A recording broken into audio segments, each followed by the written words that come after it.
I am Nikita. Welcome to today's tutorial. Today we'll be learning to draw and paint this beautiful apple using gouache.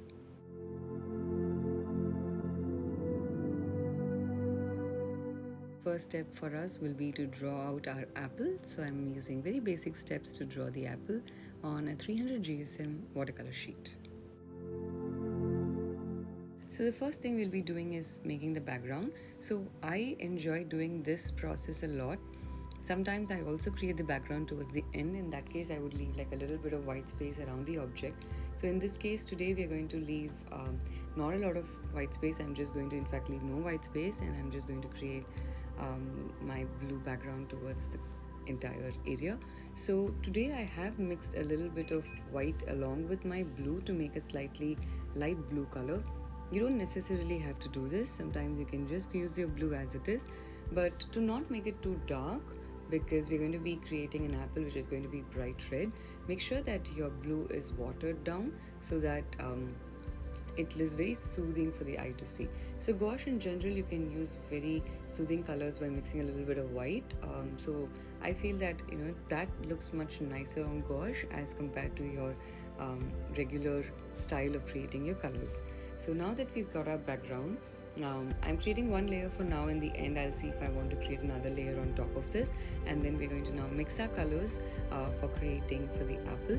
So the red color which I'm using is from the Winsor & Newton set, and you'll notice that this palette is something I've been using quite often in most of the videos that I do. It's also because I don't really wash my gouache palette. It's not required for you to do so.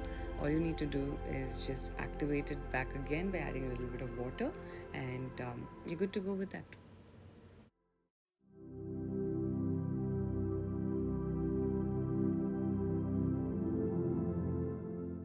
The red that I've used to fill the apple is little watery in consistency. It's not too creamy. Now I'm using a slightly darker version and adding it onto my base layer, which is already slightly wet, which is why you can see that it blends in with my base color. So it's really easy to do that. Now, if you are somebody who's been painting where it's you wait between layers, or your layer is already very thick, and when you add the other layer, they're not blending in together, what do you do at that time? You just take a little bit of water in your brush and then blend the two colors together as you would for watercolors. Do not use too much water. I think a little is good enough in the beginning, and that much is pretty useful to go ahead. So what I've done right now is I have taken a little bit of brown and I've added it for the tiny stem on top, and used a little bit of dark green for my leaf. You can always create another layer on top, like how I've done over here right now. My second layer is slightly thicker consistency, which is why it's a very nice opaque shade that I've been able to create. I'm now going to add in some details into my apple by adding in some darker red. So this red has been mixed with a little bit of brown, which is why it's creating this really interesting brownish red color.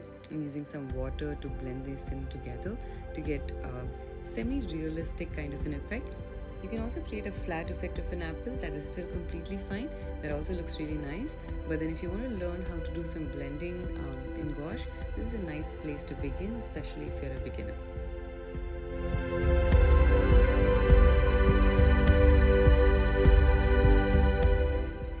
Blending in creamy consistency is also possible, so just experiment with different kinds of styles of your creamy and your watery consistency and see what kind of an artist you are. If you're a beginner and you're watching this video, feel free to try out different kinds of techniques, different styles, and don't restrict yourself to one in the beginning. Find out your style of painting and then do what makes you very, very happy. So for me as an artist, it completely depends on my mood. Some days I want to create very watery kind of paintings in terms of gouache, the usage of it, and some days I like extremely creamy consistency. So it's very therapeutic for me personally if I use a very creamy consistency, and I love the finish of the painting even if it is done in a slightly watery consistency. So sometimes it's a very mixed bag for me.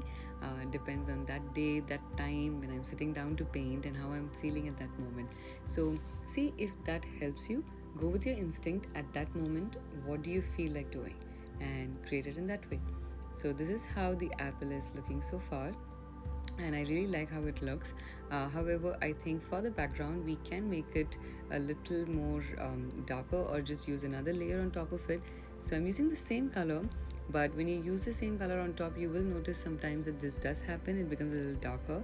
So what I'm doing is I'm leaving a little bit of gap around the apple, so that way the apple is able to stand out a little more, because it has a slightly edging to it, and then it has this nice darker background at the back. Hope you enjoyed today's tutorial. I have put all the details in the description about the art supplies that I have used, and if you're new here, do subscribe to my channel. You can also click on the bell icon so you'll get lots of updates of the different tutorials and art details that I put up. So what I'm doing right now is doing the finishing touches, adding a little bit of dark maroonish brown. Basically it is some brown mixed with some red. You could also mix a dot of black, very little of it. Dark brown is always better to go with than using black directly. So I hope you enjoyed today's tutorial, and I will see you guys soon for the next one. Bye bye.